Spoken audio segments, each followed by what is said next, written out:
كثيرا طيبا مباركا فيه مباركا عليه كما يحب ربنا ويرضى وأشهد أن لا إله إلا الله وحده لا شريك له وأشهد أن محمدا عبده ورسوله صلى الله عليه وعلى آله وصحبه ومن تبعهم بإحسان إلى يوم الدين. Alhamdulillah, puji syukur kita haturkan kehadirat Allah Subhanahu wa Ta'ala. Di kesempatan malam hari ini kita telah memasuki satu bulan yang baru, bulan Dzulqa'dah, yang merupakan bulan pertama dari 3 deretan bulan haram secara berurut-urut: Dzulqa'dah, Dzulhijjah, Muharram. Dan bulan ini disebut sebagai bulan Dzulqa'dah dari kata Al-Qa'dah yang artinya duduk, karena ketika masyarakat Arab mereka sudah memasuki bulan ini, mereka menghentikan segala kegiatan peperangan, sehingga mereka tidak berpencar untuk mencari musuh, berpencar untuk berperang sebagaimana pada bulan-bulan yang lainnya. Di bulan Dzulqa'dah mereka lebih banyak tinggal diam di rumahnya dan ada yang berangkat melaksanakan ibadah haji. Selanjutnya, di kesempatan ini kita akan mengangkat tema batasan dalam mengambil keuntungan. Silahkan bagi Bapak Ibu yang memiliki buku bisa dibuka di halaman 136. Baik, setelah kita membicarakan tentang masalah akhyar, berikutnya kita akan membahas tentang berapa sih yang boleh diambil untung dari seorang muslim ketika mereka melakukan praktek jual beli, dan bolehkah orang itu untung lebih dari 100%. Kalau kita menggunakan perasaan, kadang orang merasa ngasih atau mengambil untung lebih dari 100% dolim. Bahkan di beberapa diskusi yang dilakukan oleh mereka yang aktif di bidang muamalah tapi tidak punya ilmu tentang masalah itu, mereka bilang nggak boleh ngambil untung lebih dari 100%. Untung itu ya di bawah 100%. Nah, apakah benar demikian? Insya Allah akan kita bahas. Ada 2 hal yang perlu dibedakan. Yang pertama adalah masalah harga pasar. Yang kedua adalah batasan mengambil untung. Ada harga pasar dan ada mengambil untung. Sekarang kita akan bahas terlebih dahulu tentang harga pasar. Harga pasar adalah harga yang digunakan oleh masyarakat sebagai standar untuk menentukan nilai barang tertentu. Harga pasar adalah standar harga yang digunakan oleh masyarakat untuk menentukan nilai barang tertentu. Dari sini kita bisa mendapatkan kesimpulan bahwa barang yang peredarannya banyak di masyarakat, maka apa yang menjadi acuan bagi masyarakat itu diberlakukan. Inilah yang salah satu di antara turunan dari kaidah al-'adah muhakkamah, bahwa budaya, adat itu bisa menjadi acuan hukum. Di antaranya adalah masalah harga pasar. Sebaliknya, apabila ada barang yang dia ketersediaan di masyarakat terbatas atau barang yang unik sehingga tidak memiliki harga pasar, maka tidak ada acuan baku dalam penjualannya. Contohnya misalnya lukisan. Lukisan itu nggak ada harga pasarnya ya. Karena lukisan itu kan biasanya cuma satu aja. Pesanan orang, dia membuat lukisan, telah jadi dia pasarkan. Pada saat dia memasarkan lukisan ini, mungkin tidak ada harga patokannya. Harga patokannya berapa? Nggak ada harga pasar. Atau produk seni yang lainnya, seperti yang ada di Kasongan ini banyak sekali ya. Orang bikin patung-patung dan seterusnya. Terlepas dari hukum benda patung, produk seperti ini termasuk produk unik sehingga dia penyebarannya di masyarakat tidak banyak. Untuk jenis barang seperti ini tidak ada acuan harga pasar. Baik. Tapi kalau benda itu benda yang ketersediaan di masyarakat banyak, berarti mereka punya harga standar. Itulah yang dimaksud dengan harga pasar. Selanjutnya, menjual barang tidak boleh melebihi harga pasar. Sebagian ulama memberikan batasan maksimal 30%. Jika dia menjual lebih dari 30% harga pasar, maka perbuatan yang dia lakukan masuk dalam kategori pembodohan. Allah Subhanahu wa Ta'ala melarang tindakan pembodohan. Sebagaimana yang diisyaratkan dalam firman-Nya, dzalika yaumut taghabun. Hari kiamat itulah hari at-taghabun, di mana manusia saling membodohkan orang lain. Disebut sebagai hari at-taghabun dari kata al-ghabn yang artinya pembodohan. Karena orang mukmin penduduk surga membodoh-bodohkan penduduk neraka. Ibnul Arabi menyebutkan istadalla ulama'una. Para ulama kami berdalil dengan ayat ini, dzalika yaumut taghabun ala annahu la yajuzu al-ghabnu fil mu'amalati dunyawiyah, bahwa tidak boleh ada praktek pembodohan dalam kegiatan muamalah duniawi Li'anna Allah khassasa taghabun biyaumil qiyamah. Karena Allah Subhanahu wa taala menghususkan adanya taghabun hanya boleh terjadi di hari kiamat. Sehingga membodohi orang lain ketika di dunia hukumnya dilarang. Sebab bolehnya orang menyatakan bodoh kepada orang lain disebabkan karena pelanggaran yang dia lakukan atau membodohi orang lain hanya boleh terjadi ketika di hari kiamat. Li'anna Allah khassasa at-taghabun biyaumil qiyamah. Allah mengkhususkan at-taghabun dengan hari kiamat. Baik, dan kita bisa memahami sendiri bahwa membodohi orang lain termasuk akhlak yang tercela. Dan Nabi SAW memberikan bimbingan kita satu kaidah dalam masalah akhlak, la yu'minu ahadukum hatta yuhibba li akhihi ma yuhibbu li nafsi. Kalian tidak akan beriman sampai kalian mencintai sikap yang terbaik untuk saudaranya sebagaimana dia suka disikapi yang sama. Sehingga kalau orang tidak ingin dibodohi, maka apa Pak? Jangan membodohi orang lain. Nah, karena itu bentuk pembodohan dalam Islam hukumnya dilarang. Selanjutnya, pembodohan dalam transaksi ada dua. Yang pertama, pembodohan ringan. Pembodohan ringan dalam arti pembodohan yang masih bisa ditoleransi. Ini adalah pendapat mayoritas ulama, meskipun ada sebagian ulama yang mengatakan bahwa semua bentuk pembodohan tidak ada yang ditoleransi, meskipun sedikit. Tapi ada yang mengatakan, dan ini pendapat jumhur, pembodohan yang nilainya kecil masih bisa ditoleransi. Contohnya apa Pak? Contoh, kasus kemarin yang sempat ditanyakan oleh salah satu jamaah. Apa hukumnya mejeti wong kecetit? Apa hukumnya mejeti wong kecetit? Ada orang kecetit dipejeti, boleh nggak Pak? Menolong ya? Pripun? Lebih parah. Kudune digawe ning ndi Pak? Oh, rumah sakit. Yang dimaksud mejeti wong kecetit itu begini. Ada orang butuh duit ya. Lalu dia menawarkan barang yang dia punya, entah rumahnya, kendaraannya, atau apapun yang dia miliki. Sehingga dia jual segera, ditulisi BD, butuh duit, dijual dengan harga sekian. Sudah? Kita memanfaatkan kesempatan itu. Biasanya orang kalau butuh duit dijual dengan harga berapa? Lebih murah. Wes dikai harga murah, sik dinyang. Itu sama dengan apa? Mejeti wong kecedet. Baik. Orang ini mungkin dia tahu suasana, sehingga dia kasih misalnya informasi, barang kaya ini Mas, angel sing arep tuku Mas. Wes sampean percaya kaya karo aku.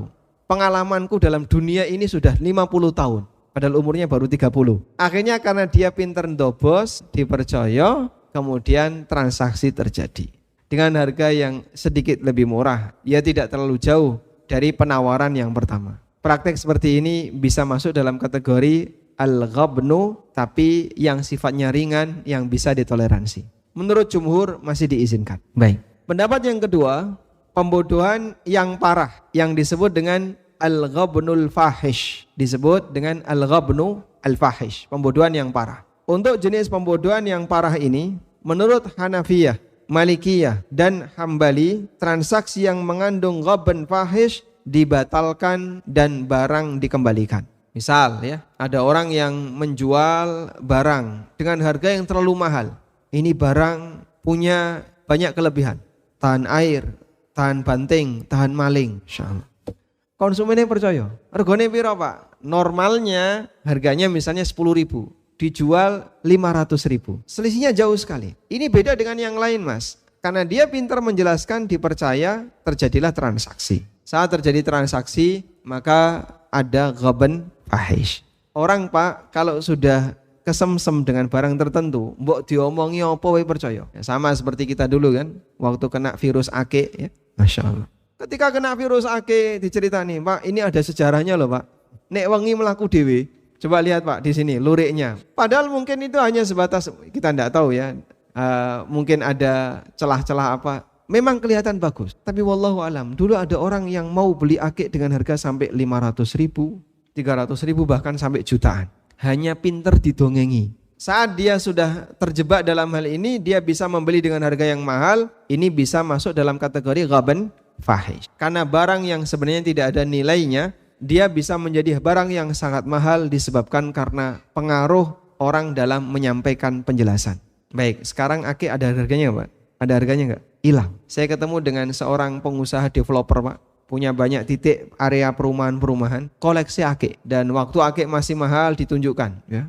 Sak toples itu isinya akik Pak, dijajar banyak sekali. Monggo jenengan nek, Masya Allah, lihat saja enggak kepingin ya. Sekarang rano regane, padahal dia koleksi dalam jumlah yang sangat banyak. Nah, dalam fikih 4 mazhab disebutkan keterangan yang disampaikan dalam pendapat Malikiyah. Dalam keterangan Malikiyah, al-masyhur fil madzahib annahu la yuraddul mabi' bil ghabni fir ribhi walau kana katsiran fawqal 'adah illa fi umurin. Menurut Malikiyah yang masyhur dari berbagai mazhab bahwa barang yang dibeli tidak dikembalikan dengan sebab adanya kebodohan, dengan sebab adanya pembodohan yang menghasilkan keuntungan meskipun melebihi batas normal kecuali pada beberapa kejadian. Yang pertama, ayyakunal ba'i wal mushtari bil ghabnil fahish wakilan aw wasiyan. Fa idza kana kadzalika fa inna bai'aha wa shira'aha yuraddu. Posisi penjual atau pembeli dalam praktek pembodohan itu adalah orang yang menjadi wakil. Jadi wakil kan biasanya nggak ngerti ya. Jadi wakil biasanya apa? Nggak ngerti. Saya cuma disuruh ya Pak. Oh sampean disuruh, harusnya kayak gini mas, iki regane sakmen. Akhirnya dia bayar lebih mahal karena dia nggak tahu. Ya sudah nggak apa-apa Pak, ini duit yang dibawakan cuma 1 juta. Kalau emang benar harus bayar 5 juta ya tak talangi dulu. Akhirnya 4 juta ngambil dari kantong pribadi. Terjadilah transaksi yang dilakukan oleh si wakil ini. Posisi wakil karena nggak ngerti keadaan, transaksi dilakukan. Setelah dia bawa pulang, ketemu yang nyuruh, ketemu majikannya, diomeng Pak, dimarahi. Ini keliru, kamu nggak kayak gini, seharusnya harganya sekian. Loh tadi katanya ini mahal, maka saya gunakan uang pribadi untuk nomboi. Nggih saat ini saya nagih, jenengan harus bayar ke saya 4 juta. Terjadilah sengketa. Disebabkan karena apa? Wakilnya dibodohi. Baik, selanjutnya. Waktu li fi haddil ghabnil fahish, faqala ba'duhum idza buyi'atis sil'atu bi ziyadati thuluthi an qimatiha. Apabila para ulama berbeda pendapat mengenai batas ghaban fahish. Sebagian ulama mengatakan apabila barang itu dijual dengan harga 1/3 lebih mahal dari harga pasar atau dibeli oleh seseorang dengan harga 1/3 lebih murah dibandingkan harga pasar, kana ghabnan, maka itu adalah bentuk ghaban fahish. Baik, maksud saya begini. Dalam mazhab Malikiyah, batasan ghaban, ada ghaban yang ditoleransi, pembodohan yang ditoleransi dan pembodohan yang tidak ditoleransi itu di angka 1/3. Apabila pembodohan itu sampai pada nilai lebih dari 1/3 atau ditawar kurang dari 1/3 harga normal, maka nilai itu masuk ghaban fahish. Contoh ghaban yang banyak di masyarakat kita itu kayak gimana sih Pak? Ada orang mampir ke alun-alun Jogja, gawa mobil plat B, lalu beli wedang ronde, minta 2 mangkok, dilayani, dikasihlah 2 mangkok. Selesai dimakan, berapa Pak? 50.000. Naik odong-odong 2 kali putaran, 200.000. Ini contoh apa? Ghaban fahish. Dan praktek seperti ini cukup banyak di masyarakat. Dia menjual dengan harga jauh di atas harga pasar, sehingga dia bisa mendapatkan keuntungan yang lebih besar. Kalau angkanya 1/3 dari harga pasar ke atas, masuk kategori ghaban fahish. Tapi kalau di bawah itu ditoleransi, sehingga masuk pada kategori ghaban yang ditoleransi. Yang menurut jumhur ulama, ghaban yang ditoleransi ini diperbolehkan. Nah, difatwakan dalam fatwa Syekh bin Baz rahimahullah bahwa ghaban fahish standarnya dikembalikan kepada uruf masyarakat. Beliau pernah ditanya apa batasan ghaban yang mempengaruhi keabsahan transaksi. Jawab Syekh bin Baz, ikhtalafu fihi. Ulama beda pendapat dalam hal ini. Ba'duhum qala ats-tsuluts, sebagian ulama mengatakan 1/3. Wa ba'duhum qala aqallu min dzalik, dan sebagian yang lain mengatakan kurang dari 1/3. Walakin ahsanu ma qila fi hadza, dan pendapat yang paling baik dalam masalah ini adalah annahu ma ya'udduhu an-nasu ghabnan bil urfi ma ya'udduhu ahlul bai'i wasyira'i ghabnan haitsu yu'tabaru dharran lil mushtari. Bahwa batasan ghaban fahish adalah apa yang menurut masyarakat itu sebagai praktek pembodohan, atau bagi para pelaku pasar mereka memahami itu sebagai praktek pembodohan, maka lebih dari itu adalah membahayakan pembeli. Baik, kita simpulkan sekarang ya. Sekarang Pak, jadi yang pertama, tindakan pembodohan ada berapa? 2. Ada pembodohan yang ditoleransi dan ada pembodohan yang tidak ditoleransi. Kesimpulan yang kedua, berapa batasan pembodohan yang tidak ditoleransi? Ada 3 pendapat ulama. Pendapat yang pertama, pembodohan yang tidak ditoleransi atau pembodohan yang menjadi batas tidak ditoleransi adalah jika melebihi dari 1/3. Dan ini pendapat yang ma'ruf dari Malikiyah. Standar ini yang sering dipakai oleh para ulama dalam beberapa keterangan mereka tentang batasan ghaban. Salah satunya yang pernah disampaikan oleh Dr. Erwandi. Beliau ketika menyampaikan tentang masalah harga, itu beliau pakai pendapat Malikiyah dengan menyebutkan ini adalah keterangan Malikiyah. Pendapat yang kedua, bahwa batasannya dikembalikan ke urf masyarakat, sehingga masalah nilai tergantung mereka. Pendapat yang ketiga, kurang dari sepertiga tapi tidak nyebut angka. Baik, dan kalau kita komitmen dengan keterangan Malikiyah, maka kita bisa gunakan angka sepertiga itu sebagai patokan bahwa inilah nilai ghaban fahish. Selanjutnya, praktek ghaban fahish itu dalam bahasa kita orang yang melakukan transaksi tapi dipentung, ditutuk ya. Beli dikasih harga yang mahal. Itu sama dengan apa? Dipentung. Kalau itu terjadi, apa yang harus dilakukan? Tadi disampaikan dalam keterangan bahwa jika terjadi ghaban fahish, maka transaksi apa? Dibatalkan. Transaksi dibatalkan sehingga barang dikembalikan dan uang boleh diminta balik. Sekarang yang jadi masalah bagaimana kalau transaksinya tidak mungkin dibatalkan? Mampir warung, pesen nasi, ayam bakar, lalapan, sambal, es teh, pisang. Selesai makan dihitung, nasi 200.000, ayam bakar 500, es teh 300, total 1 juta. Habis dipangan Pak. Bagaimana cara mengembalikannya? Tak golekno sego, tak golekno gedang, tak balekno. Kan tidak mungkin ya. Dalam posisi seperti ini, maka yang bersangkutan ketika dipentung dengan harga yang mahal, beliau boleh bayar dengan nilai yang sewajarnya, kemudian tinggal pergi. Pinten Pak? 1 juta, kasih uang 100 tinggal pergi. Saya hanya mau bayar ini, kamu terima silahkan, nggak terima nggak apa-apa, tak tinggal pergi. Kalau dia nuntut, gimana Pak? Memperkarakan. Justru orang ini melakukan pelanggaran. Karena dia telah melakukan tindakan kezaliman kepada konsumen. Sehingga saat dia menjual dengan harga yang jauh di atas harga pasar, hukumnya termasuk di antara bentuk kezaliman. Baik, namun begini, kita perlu membedakan antara satu pasar dengan pasar yang lain. Beda tempat, bisa beda harga. Sehingga di mana pasar dipijak, di situ harga pasar diangkat. Betul nggak? Contohnya, air mineral. Kalau Anda beli di Mabamart, harganya berapa? 3.000. Ketika air mineral ini Anda beli di kereta api, harganya 5.000. Kalau Anda beli di atas pesawat, 20.000. Anda beli di kamar hotel, 30.000. Kok beda Pak? Karena beda apa? Pasar. Di mana pasar dipijak, di situ harga pasar dijunjung. Dan orang nggak boleh protes. Bapak kalau mau beli bakpia yang murah, Anda beli ke pabriknya. Masuk lorong, sepeda ra sedeng, hanya bisa jalan kaki. Gelap peteng Pak. Di sana Anda bisa mendapatkan harga murah, gosong-gosong gratis. Tapi kalau Anda beli di outlet depan, jalan yang rame, ini sudah harga outlet. Beda lagi, boleh nggak seperti itu? Boleh, karena harga pasar itu berbeda-beda tergantung apa? Pasar. Karena itu bisa jadi murah di sini, mahal di sana, hukumnya diperbolehkan. Dan hal seperti ini sudah biasa di masa silam. Ada komoditas yang dihasilkan oleh orang Syam. Sehingga komoditas itu ketika dijual di Syam harganya murah. Tapi ketika di Madinah ini termasuk di antara komoditas yang langka. Sehingga di Madinah harganya lebih mahal. Demikian pula ketika di Madinah ada komoditas yang mahal, yang murah di Madinah. Ketika dibawa ke Syam itu jadi mahal. Kurma itu penghasilan kota Madinah dan di sekitarnya. Gandum itu berasal dari Syam.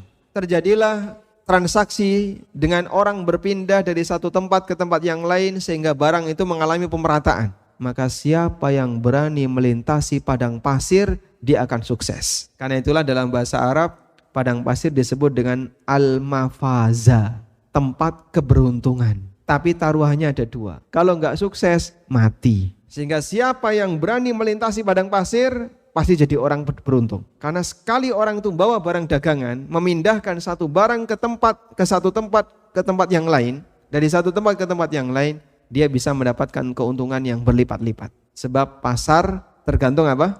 Harga pasar tergantung pasar. Baik, insya Allah bisa dipahami ya. Nah, selanjutnya kita akan beralih ke batasan mengambil keuntungan. Mengenai mengambil keuntungan, syariat tidak memberikan batasan. Sehingga kalau Anda bertanya, berapa nilai maksimal orang boleh mengambil keuntungan? Nggak ada batas maksimal. Saya menyebutkan beberapa dalil di mana orang boleh mengambil untung lebih dari 100%. Pertama, hadis dari Urwah Al-Bariki. Beliau menceritakan, dafa ilayya Rasulullah sallallahu alaihi wasallam dinaran li ashtariya lahu syatan. Nabi sallallahu alaihi wasallam pernah menyerahkan kepadaku uang 1 dinar agar aku membelikan seekor kambing. Dan ini salah satu di antara dalil bahwa emas itu harganya bertahan dari zaman Nabi sallallahu alaihi wasallam sampai sekarang. 1 dinar harganya berapa, Pak? Rupiahnya berapa? Kurang lebih 4 juta. Dan harga 1 ekor kambing di zaman Nabi sallallahu alaihi wasallam itu 1 dinar. Harga 1 ekor kambing di zaman kita kurang lebih 4 juta. Masih sama. Sehingga berimbang. Baik. Maka peristiwa ini menjadi dalil sebagian ulama yang menguatkan bahwa standar zakat itu dikembalikan ke emas dan bukan ke perak. Zakat mal itu kan standarnya bisa dikembalikan ke emas, bisa juga dikembalikan ke perak. Cuman selisih antara emas dan perak di masa sekarang jauh sekali. Kalau dulu di zaman Nabi SAW, emas dan perak itu berimbang. 1 dinar selalu ekivalen 10 dirham. Dulu, selalu. Sehingga Bapak mau bawa kemanapun, 1 dinar itu selalu ekivalen dengan 10 dirham dulu. Makanya standar zakat mal untuk untuk emas 85 gram atau senilai 20 dinar. Sedangkan untuk perak 200 gram atau 200 dirham atau senilai dengan 595 gram perak. Jadi 20 dinar ekivalen dengan 200 dirham. Udah? 20 dinar sama dengan 85 gram. Itu kalau di masa sekarang 85 juta. 200 dirham sama dengan 595 gram perak. Sekarang jadi berapa? Kalau diuangkan. Ada yang mengatakan kurang lebih cuma 12 juta. Sehingga nisab kalau dikembalikan ke emas 85 juta, kalau dikembalikan ke perak hanya 12 juta. Lalu terjadilah khilaf. Terus kalau saya punya uang, kemudian saya mau zakat, saya pakai nisab yang mana? Emas ataukah perak? Jumhur ulama kontemporer, mereka mengambil pendapat perak. Jumhur mengambil pendapat perak. Ini madhabnya Lajnah Daimah dan juga yang difatwakan oleh beberapa ulama seperti Syekh bin Baz dan yang lainnya. Mereka memberikan pertimbangan karena ketika lebih rendah, maka lebih banyak orang yang zakat. Dan itu menguntungkan bagi fakir miskin. Namun sebagian ulama berpendapat yang lebih tepat kembali ke emas dengan alasan bahwa emas itu lebih stabil. Hadis Urwah Al-Bariki ini jadi dalil. Di zaman Nabi SAW 1 ekor kambing dibeli dengan harga 1 dinar dan nilai itu sampai sekarang kurang lebih sama. Nilai itu 4 juta sampai sekarang kurang lebih sama. Sehingga ketika kurang lebih sama maka yang dipakai adalah standar yang lebih bertahan. Maka zakat untuk mal dikembalikan kepada emas. Wallahu a'lam. Baik. Kemudian apa yang dilakukan oleh Urwah? Fashtaraitu lahu syatain. Lalu aku membelikan 2 ekor kambing. Fabi'tu ihdahuma bidinarin. Kemudian aku menjual salah satunya dengan harga 1 dinar. Waji'tu bisyati. Lalu aku datang kepada Nabi SAW dengan membawa seekor kambing. Wad dinari ilan Nabi SAW. Dan 1 dinar saya serahkan kepada Nabi SAW. Duitnya utuh dapat 1 ekor kambing. Ketika Nabi SAW mendapatkan laporan seperti ini, beliau marah atau tidak? Tidak. Bahkan beliau mendoakan, Barakallahu laka fi safqati yadik. Semoga Allah memberkahi untuk transaksi yang dilakukan oleh tanganmu. Sehingga Nabi SAW tidak marah, tapi yang dilakukan oleh Rasulullah SAW adalah beliau malah mendoakan keberkahan. Ini salah satu di antara bukti bahwa mengambil untung 100% tidak dilarang. Baik, kasus yang kedua yang pernah dialami oleh sahabat Abdullah bin Zubair radhiyallahu anhu. Beliau menceritakan, kana Zubairu ishtaral ghabah bisab'ina wa mi'ati alfin. Zubair pernah membeli tanah di daerah Ghabah. Tanah di daerah Ghabah itu sebuah daerah di Madinah yang di sana ada banyak sekali tumbuhan. Tumbuhannya tinggi-tinggi. Ghabah itu kan secara bahasa artinya hutan. Tanah di daerah Ghabah adalah tanah hutan karena di situ agak rimbun, banyak tumbuhan. Ya meskipun rimbunnya Madinah itu tidak serimbun Kalimantan. Ya. Tidak ada pohon akasia yang besar, ya. Tidak ada pohon asem yang gede, tidak ada. Ya paling rimbun ya kira-kira setinggi 3 meter, tidak sampai berbelasan meter. Di Masjid Quba itu dulu ada museum, namanya Museum Ma'rizul Iman. Tapi museum ini sudah dibongkar. Dan saya pernah masuk 2 kali sebelum dibongkar. Di museum itu ada gambar denah kota Madinah. Lalu ditunjukkan di sini Ghoba, di sini Masjid Nabawi. Sampai ada foto Ghoba, yaitu foto belakangan. Ternyata daerah Ghoba itu masih dibuat seperti suasana dulu. Sehingga kita bisa mengetahui kira-kira ketika diceritakan dalam hadis ada Ghoba, ada sumur Budo'ah di museum itu diperlihatkan dalam bentuk peta. Dan qadarullah museum itu sudah dibongkar. Ya. Sehingga jenengan kalau sekarang umroh sudah nggak bisa tahu lagi ya, kira-kira peta itu ada di mana. Baik, beliau membeli tanah seharga 170.000 dirham. Faba'aha Abdullah bi alfi alfin wa sitti mi'ati alfin, dengan harga 1.600.000. Selisihnya berapa, Pak? Selisihnya berapa? Banyak ya? Baik. Sehingga Imam Bukhari rahimahullah ketika menceritakan riwayat ini, beliau mengatakan babun barakatu malil mujahid. Bab tentang keberkahan harta seorang mujahid. Karena Zubair bin Awam itu mujahid dan beliau meninggal dalam peristiwa perang Jamal.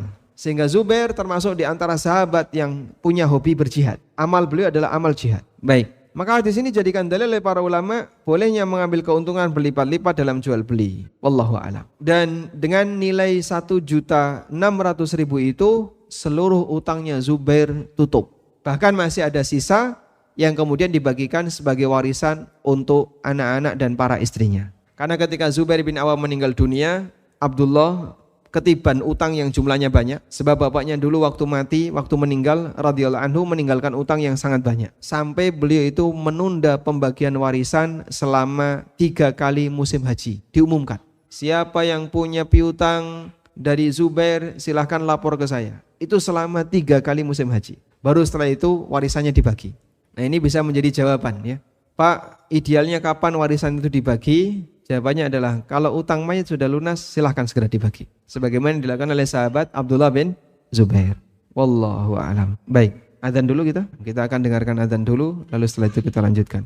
Wassallallahu ala nabiyyina Muhammadin wa ala alihi wa sahbihi wasallam.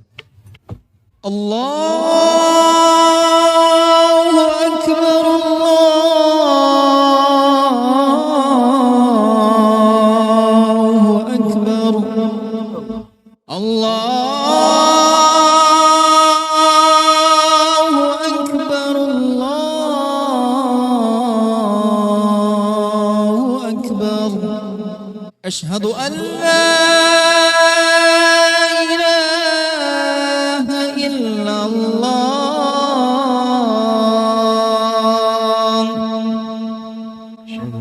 Asyhadu an la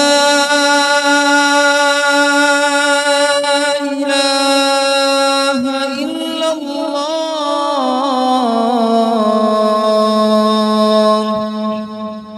Asyhadu anna Muhammadar Rasulullah. Asyhadu anna Muhammadar Rasulullah.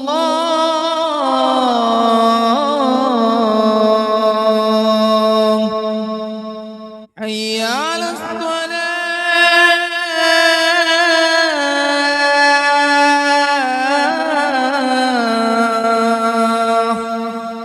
Hayya 'alas shalah.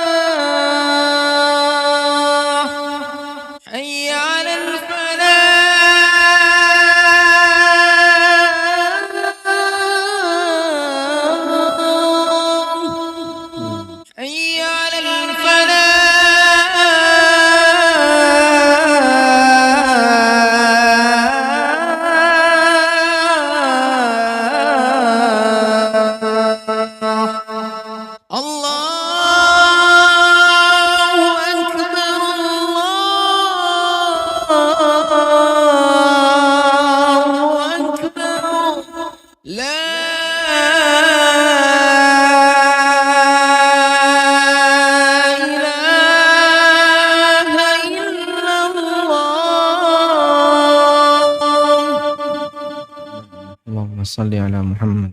اللهم رب هذه الدعوة التامة والصلاة القائمة الوسيلة والفضيلة وبعث مقاما محمودا التي وعد. Alhamdulillah wassalatu wassalamu ala Rasulillah wa ala alihi wa sahbihi wa mawalah wa asyhadu an la ilaha illallah wahdahu la syarikalah wa asyhadu anna Muhammadan abduhu wa rasuluh. Sekarang kita lanjutkan.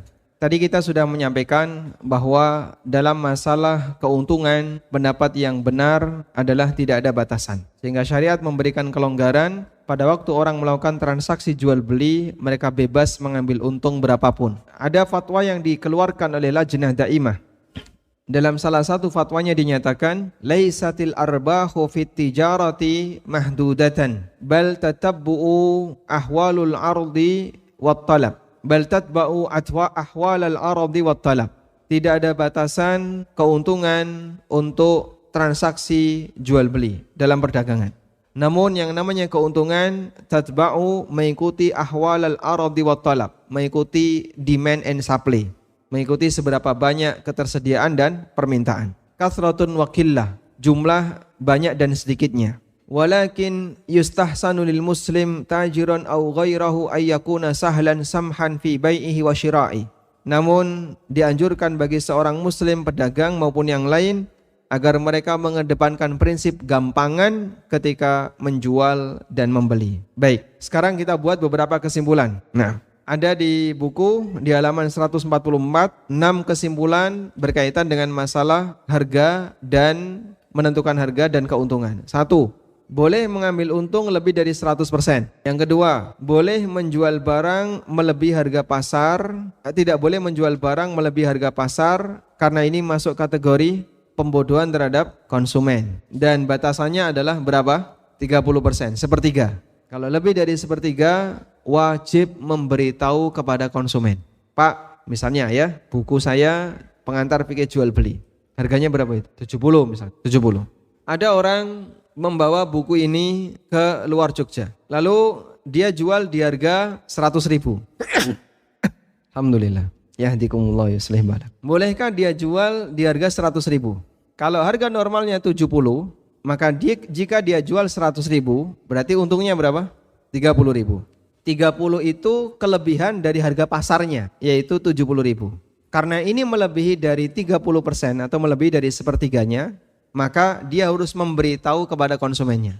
Ini buku di daerah kita langka, di Jogja banyak, karena terbitnya dari Jogja. Tapi di daerah kita langka. Saya jual 100.000, di Jogja harganya 70.000. Sehingga konsumen mengetahui posisi buku ini dinaikkan lebih dari sepertiga. Kalau dia memberitahu dan konsumen ridho dengan kenaikan itu dan dia tidak mempermasalahkan, silahkan. Sehingga Anda bisa kasih tambahan catatan, dibolehkan menjual barang di atas sepertiga dari nilai harga pasar apabila diberitahukan kepada konsumen dan konsumen tidak mempermasalahkan.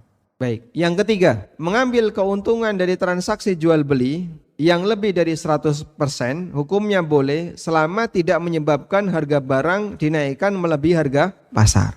Misal ya, kulak 5.000 dijual 50.000, boleh atau tidak Pak? Boleh nggak Pak? Ya, boleh selama tidak melebihi harga pasar. Sehingga Anda mengambil di daerah pesisir pantai, belinya 5.000. Ini kalau saya bawa ke daerah gunung, harganya di atas 50.000. Ada yang sampai 55, ada yang harganya 60, dan Anda jual di harga 50. Padahal Anda sudah mendapatkan 10 kali lipat dari harga awal. Sah-sah saja, hukumnya diperbolehkan, nggak ada masalah. Baik, duren kalau Anda beli langsung dari hutan, pas jatuh, kemudian Bapak nembung sama yang punya. Berapa ini? Monggo 3.000 saja. Bahkan kadang gratis.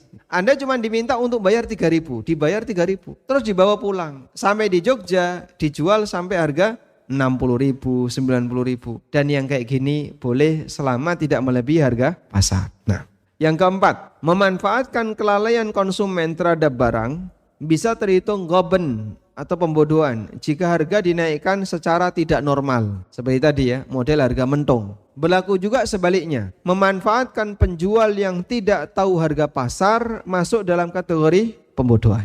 Ada orang jual tanah tapi dia nggak ngerti pasaran tanah.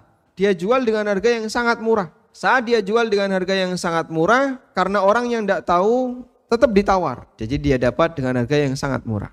Maka ketika pemiliknya tahu, dia berhak untuk membatalkan transaksi. Baik, kenapa berhak mendapatkan pembatalan transaksi? Karena orang yang dibodohi, dia punya hak khiyar, namanya khiyar ghaban, khiyar karena pembodohan. Yang kelima, dibolehkan menaikkan harga barang mengikuti perubahan harga pasar karena faktor ketersediaan dan permintaan terhadap barang. Yang tadi ya, keseimbangan demand and supply. Pas lagi sepi, harganya naik. Lagi rame, harganya turun. Contohnya Lombok. Rentang harga Lombok itu Masya Allah Pak, termasuk di antara benda yang sakti itu. Kalau pas lagi rame, sekilo kadang cuma di bawah 10.000. Itu sampai petaninya wegah le panen. Orang sumbut karo gotong. Pas lagi sepi, harganya bisa sampai berapa? 100.000, bahkan lebih dari 100.000. Itu sampai orang tuh lek-lekan di kebun, nggak dicolong. Karena kan kadang orang kalau lihat seperti ini, tantangannya dua. Kalau nggak maling, orang hasad. Di beberapa daerah tertentu, kalau pas lagi mahal Lombok, itu ada orang yang hasad. Lomboknya masih kecil-kecil dibabuti, dibuangi. Ono sing dibakar. Nah ini kan ngerusak jadinya ya. Sehingga tidak ada yang mendapatkan manfaat. Orang ini nggak dapat manfaat, pemiliknya juga tidak mendapatkan manfaat. Bahkan dia dirugikan karena Lomboknya dirusak. La haula wala quwata illa billah. Baik. Nah, boleh nggak mengikuti seperti itu Pak? Boleh. Karena kemudian pada saat orang melakukan transaksi lalu ada fluktuasi harga disebabkan karena keseimbangan demand and supply, ketersediaan dan suplai barang, maka dia mengikuti pola harga pasar yang berlaku. Baik. Selanjutnya yang keenam, hendaknya tetap memperhatikan kode etik sebagai pengusaha muslim dengan tidak terlalu bernafsu meraup keuntungan dengan cara memanfaatkan kelalaian lawan transaksinya. Mumpung orangnya nggak tahu terus dipentung, mumpung orangnya nggak tahu terus dipejeti, jangan demikian. Jadilah seorang pengusaha muslim yang baik. Wallahu a'lam. Sudah selesai satu bab. Jadi ada 6 kesimpulan tadi ya. Kamu dicatat sudah ya Pak? Ada yang ketinggalan? Tidak apa-apa ya. Nah. Baik, walhamdulillah. Dan insya Allah di pertemuan berikutnya kita akan bahas tentang hukum banting-bantingan harga. Boleh atau tidak? Insya Allah akan kita bahas di pertemuan berikutnya. Sekarang kita akan bacakan beberapa pertanyaan yang sudah disampaikan melalui WA. Assalamualaikum. Waalaikumsalam. Saya punya usaha laundry menerapkan minimal order 2 kilo untuk setiap konsumen. Sehingga jika ada konsumen yang bajunya hendak di laundry kurang dari 2 kilo, tetap dihitung 2 kilo. Dan konsumen setuju. Apakah ini benar atau salah secara syariat? Wallahu a'lam, jawabannya benar. Praktek seperti ini diperbolehkan. Sama sebagaimana Anda menjual dengan sistem borongan. Misal ya, ada salak sak tundun. Ya, ini salak satu janjang, nyebutnya apa? Satu tundun apa satu janjang? Sama ya.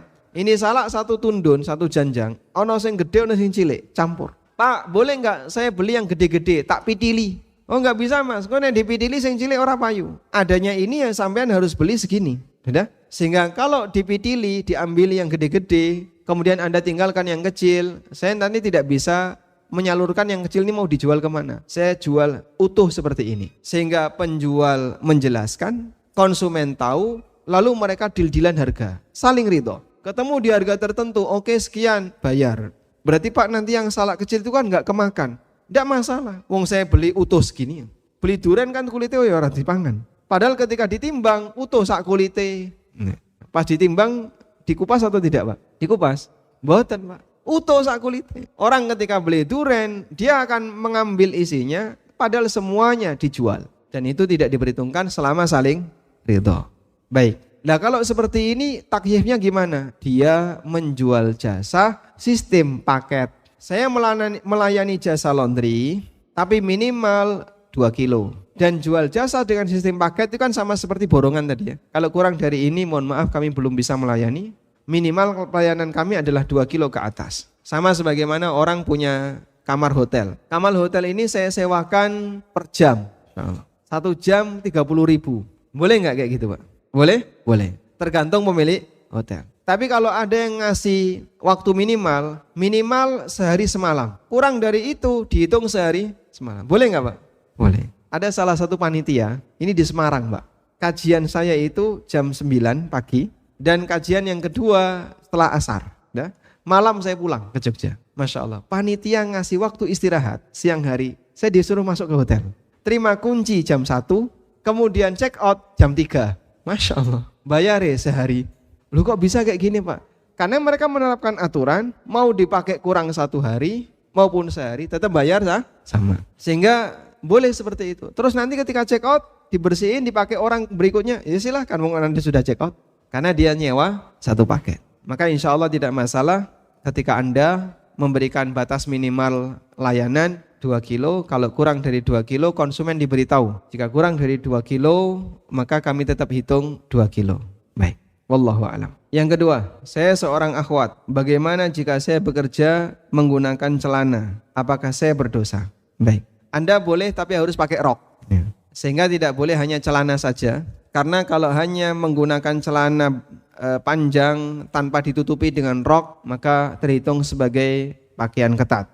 Dan makna dari hadis di mana Nabi SAW menyebutkan nisaun kasiyatun ariyat, para wanita yang berpakaian tapi telanjang. Di antara makna yang disampaikan oleh Syekh Ibnu Utsaimin adalah wanita yang menggunakan pakaian tapi ketat, sehingga hakikatnya dia seperti orang yang telanjang.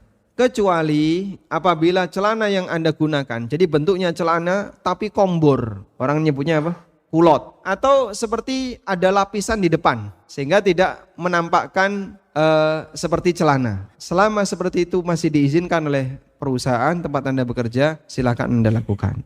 Wallahu a'lam. Tapi kalau celana itu membentuk lekuk badan, nah ini masuk kategori pakaian ketat dan wanita tidak boleh menggunakan pakaian ketat. Assalamualaikum. Waalaikumsalam. Apa hukumnya nabung di bank konven? Karena bank syariah saat ini sedang mengalami gangguan cukup lama, mengajarkan kita untuk banyak bersabar, ya.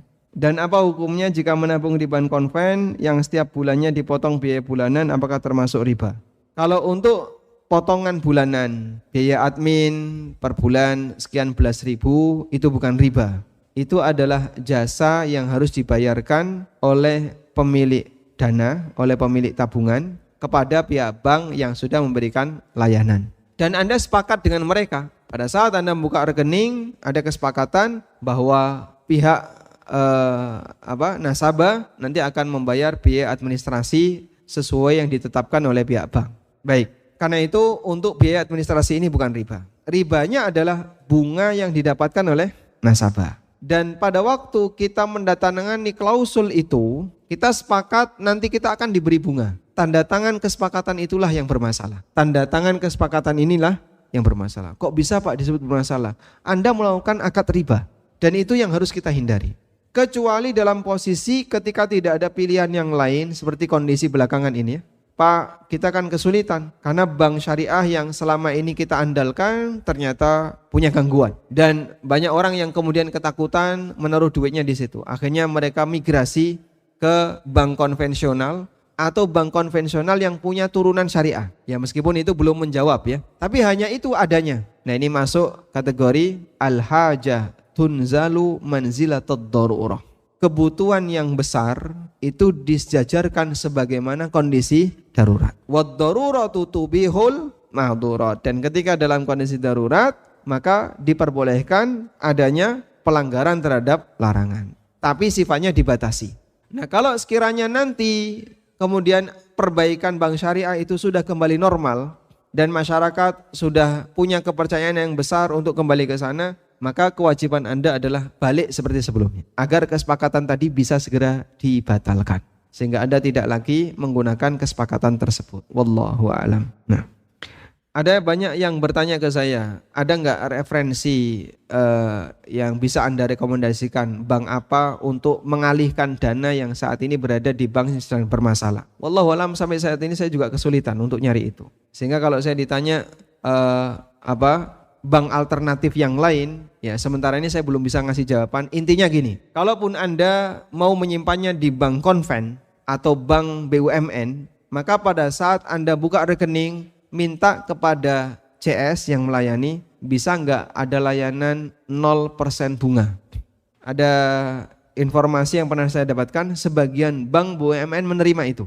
Meskipun dia tidak menyebut ini sebagai produk syariah, tapi nanti klausul keberadaan bunga itu dihapus. Sehingga nasabah tetap dipotong biaya administrasi bulanan, tapi dia tidak mendapatkan bunga tiap bulan.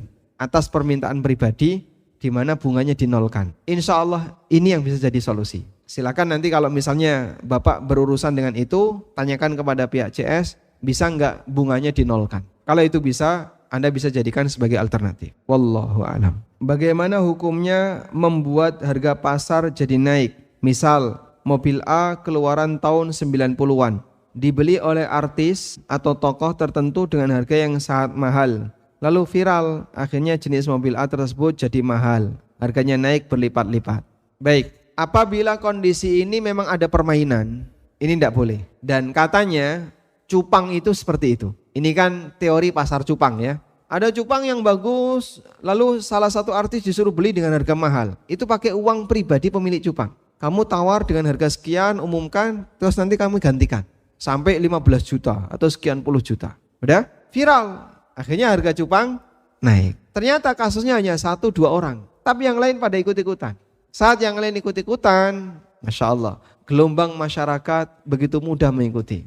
Di mana-mana orang ternak cupang dan ngambil bibitnya dari beberapa farm yang sudah naik. Mahal-mahal, ini pun ikut jadi mahal. Karena sebenarnya yang membuat mahal ketika dia bisa memainkan pasar. Kalau memang itu dipermainkan, berarti ada konspirasi yang terjadi, maka jelas ini adalah pelanggaran. Dan bahkan bisa termasuk dalam kategori melakukan pembodohan kolektif dengan melakukan konspirasi seperti ini. Pertama, kita memberikan nasihat kepada masyarakat secara umum, jangan gampang dipengaruhi oleh konspirasi harga. Sehingga ketika ada tren naik, kemudian pada beli. Atau ketika harganya hilang, kemudian dia borong-borong jual. Akhirnya banyak uang kaum muslimin yang hilang. Saya pernah tanya ke Ustadz Dr. Irwandi waktu kami satu mobil. Salah satu di antara dampak negatif keberadaan kripto itu apa? Beliau menyebutkan ada uang masyarakat Indonesia 1, sekian triliun hilang gara-gara investasi kripto. Jadi pada saat Elon Musk itu bergabung awal mulanya di kripto, itu kan langsung melejit tinggi. Sehingga ketika ada investor kelas besar mempermainkan ini, orang pada tertarik. Ikuti saja gerakan dia. Akhirnya banyak orang Indonesia yang investasi di kripto. Sampai puluhan juta, ratusan juta. Dari sekian banyak orang ketika investasi di kripto, harga kripto jadi naik. Karena banyak permintaan. Begitu dia keluar, jatuhnya bisa sampai setengahnya. Dari 800 juta, ya, satu Bitcoin ya, satu BTC yang dulunya 800 juta, sekarang tinggal 300 sekian puluh juta. Dulu yang keluar duit sampai miliaran, kan hilang itu uangnya. Hilangnya kemana Pak? Tidak tahu. Dia investasi besar-besaran untuk dapat itu, lalu turun tinggal jadi sekian. Sampai lebih dari 1 triliun uangnya orang Indonesia hilang gara-gara ini. Padahal itu wujudnya nggak ada, bendanya nggak ada. Hanya masalah tren berita. Nah yang kayak gini permainan orang yang suka membuat pasar. Akhirnya ketika tren itu dimainkan sehingga kadang melejit naik, kemudian nanti gelombangnya langsung turun nggak karuan. Baik, Anda jangan ikuti yang kayak gini. Ini berlaku dalam kripto, termasuk juga dalam trading saham. Sehingga harga itu bisa digoreng di pasar saham. Gorengnya pakai apa? Pakai berita. Orang dia mengikuti fluktuasi harga hanya gara-gara masalah berita. Baik, Islam menekankan kalau mau cari keuntungan, ikuti unit usaha real. Unit usaha real. Yang betul-betul ada produk murni, ada produk yang bisa ditransaksikan, ada barang yang bisa diperjualbelikan, bukan model permainan pasar seperti ini. Dan saham itu lebih kepada permainan selisih harga. Makanya disebut dengan trading margin. Sebutan saham itu kan trading saham, trading apa? Margin. Ini saham ditransaksikan di pasar saham. Baik, nanti kita akan lihat bagaimana ramalan saham ini. Ada perusahaan, ada pasar saham, ini dua entitas yang berbeda. Permainan trading saham itu bisa dimainkan dengan berita. Padahal sebenarnya perusahaannya ya biasa-biasa saja, nggak ada perubahan. Saham ini naik, perusahaannya tetap sama Pak. Tidak kemudian ekspansi, buka baru, tidak. Padahal sahamnya naik. Karena trading saham dengan perusahaan itu dua hal yang berbeda.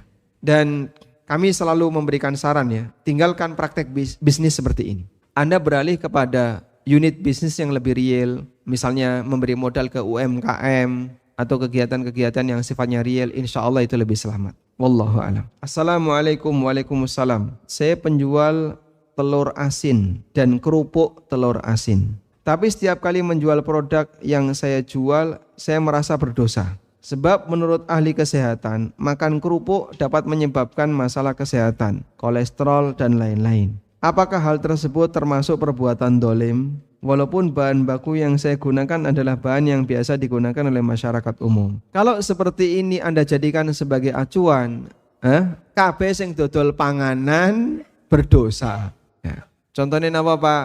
Permen. Terus apa lagi?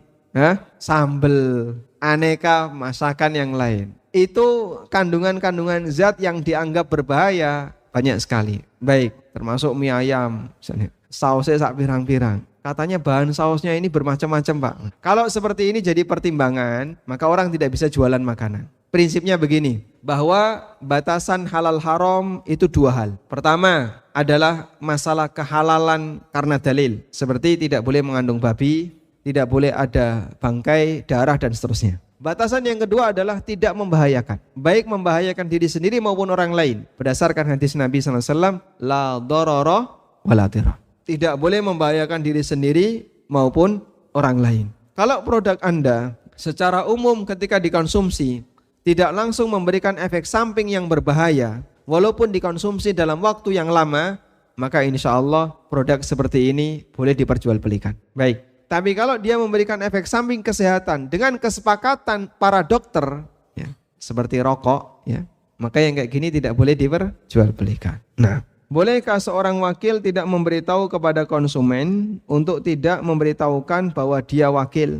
Wakil menaikkan harga 60% dari harga jual yang ditawarkan oleh penjual dan konsumen tidak mengetahui hal tersebut sehingga belakangan ketika ketahuan maka konsumen merasa ditipu. Apakah ini termasuk ghoben fahish? Nah, baik, wakil menaikkan harga 60% dari harga yang ditawarkan oleh penjual. Apakah itu boleh? Jika penjual mengizinkan, hukumnya boleh. Dengan syarat dinaikkan 60% itu tidak melebihi harga pasar. Sehingga misalnya, saya nyuruh si A, tolong jualkan tanah saya yang di sana. Pokoknya saya terima bersih 100 juta total. Oleh si A dijual 160. Tapi si A minta kepada saya, Pak tolong beritahu, tolong rahasiakan Pak ya, kalau saya wakil Bapak. Siap, nggak apa-apa. Kalau saya ridho ketika dia menaikkan itu, maka kenaikan itu menjadi haknya. Dan keberadaan nilai 60% hukumnya boleh. Bagaimana Pak kalau belakangan ternyata konsumennya tahu? Ternyata harganya 100, ini dijual 160, loro hati saya. Si A dapat untung 60 juta. Ya dia tidak perlu sakit hati, karena haknya orang ini sesuai dengan apa yang dia sepakati dengan pemilik barang. Maka kalaupun dia bisa untung sampai 60%, sama sebagaimana ketika dia bisa kulaan kemudian dia jual ke tempat yang lain dengan keuntungan 60%. Wallahu a'lam. Baik, demikian yang bisa kita sampaikan. Semoga bermanfaat. Dan insya Allah di pertemuan berikutnya yang akan kita bahas adalah masalah banding-bandingan harga.